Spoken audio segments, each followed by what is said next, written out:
It's been amazing. I've been pretty much the utility guy so far here. I've worked with the worship team. I sat in with their meetings so I could see how they develop the layout of their music to go along with the sermons that they're going to be leading off and singing throughout. And I've been sitting with the pastor to watch his development of the sermon that he's going to be giving. James Kreager is getting ready to graduate at the end of 2017 when he completes the rest of his classes, but it was time spent outside of the classroom at a summer internship that prepared him to do the things a pastor must do every day. James was looking for a broad experience, so he worked with our kids, did a lot of teaching in a large group with the children's ministry. He's involved with our student ministry as well.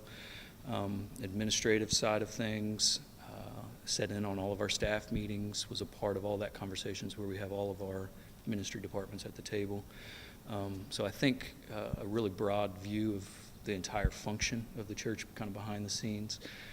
He got his feet wet in a little bit of every area for sure.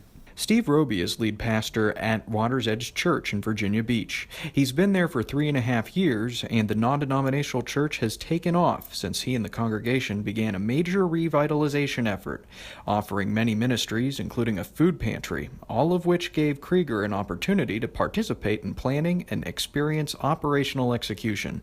I think one of the key points that I was really mainly looking for when I first started the internship program was how the pastor actually develops his teaching program, what it is that he's going to speak on.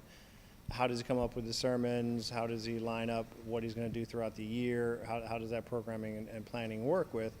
And I was able to find out exactly how that's done, how the process works, how it goes from the overall view to where it's prayed on and thought about and then brought to the elders. The elders look at it and it's discussed with them whether or not they want to add or take away from something, and then it's just streamlined and refined to where every day of the week, every Sunday is lined up and knocked out. It was a great experience.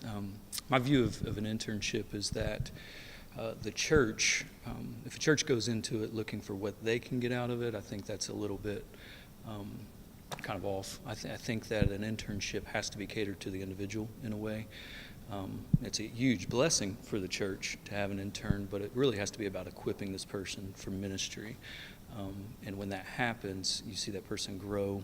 You're doing the work of Ephesians 4, and the church ultimately will benefit from that. But James was great.